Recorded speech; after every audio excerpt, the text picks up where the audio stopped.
Ford Ranger FTTZ 6312A, made in Canada. There we go. Here it is, spinning around. That's the crank pulley. The engine stopped. The color indicator to try to figure out where it stops. 4 different colors. Top dead centers between red and green. So it's before top dead center a whole bunch.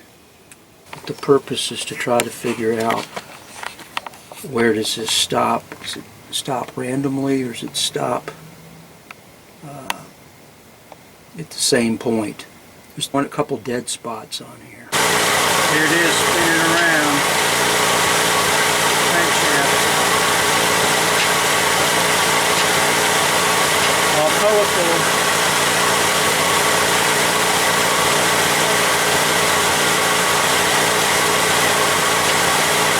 Okay, the starter didn't engage well here.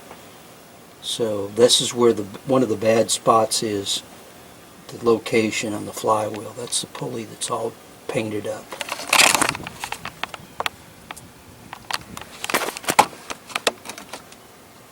So I've got that painted up orange, yellow, green, and red. It's hard to see up under there. But that's where the location is. That's one of the dead spots. Okay, here's a new pulley for the 2.3 liter 1994 B2300 Mazda, same as Ford Ranger, FTTZ 6312A, made in Canada. And there we go. This one we kind of painted up and put clear coat on it. There's the top dead center. We got marks on it every 10 degrees. We clear coated it. This is want to do some experiments to see when the engine stops to where is it randomly stop or does it tend to stop in 2 or 3 different positions. So it goes on there like that. There's the top dead center with the mark.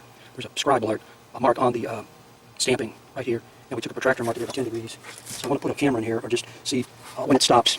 I got red and green, like for port and starboard. That's where the 0 is. I just happen to use some other colors. And there it is. They call it the harmonic balancer, but I don't think there's any rubber on that. I don't think there is. There's a keyway there it hooks onto. The other one was good. I happened to get a cheap one off eBay, brand new.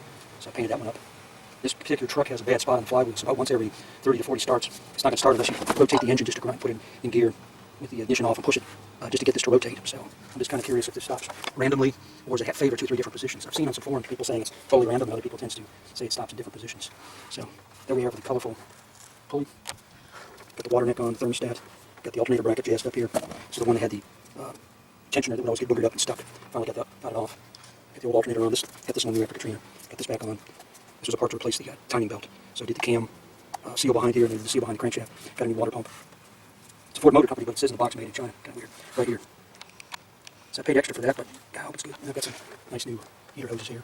Silicone. There's a lot of mud in here. I went ahead and ran the garden hose back and forth through here and got a lot of crap out of there. So the heater core, I wouldn't out if that bust sometime soon. So I've left some little bit extra space in case I got to put a little 180U in there if I get stuck on the side of the road. And this fitting had a bunch of rust in it. This guy was just about rusted through the thermostat housing. So I put a new one in there. It's got a 192 degree thermostat. Hopefully we don't have any leaks. This pulley, it's got a 6203 bearing in here. The one that's on the tensioner's got a 6203 bearing. Of course, the alternator has a 6203 bearing. These used to make a lot of noise, and I had everybody tell me, in fact, even the dealer, that it was the power steering. It turns out it was just this pulley. And it went bad after Katrina went underwater. This guy went bad within 6 months, and then this other one went bad on here and couldn't get the arm off. This is an aftermarket one that goes on here. So what would happen is the tension arm would get stuck.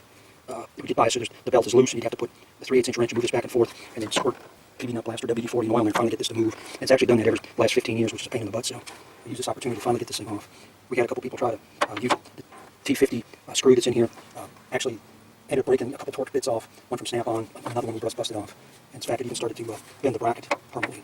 So probably have to take a torch and heat this up. I did that a little bit. It was too close to this. I put a shield behind it. I still could never get the thing off there. So it was just stuck on there because of the salt in there.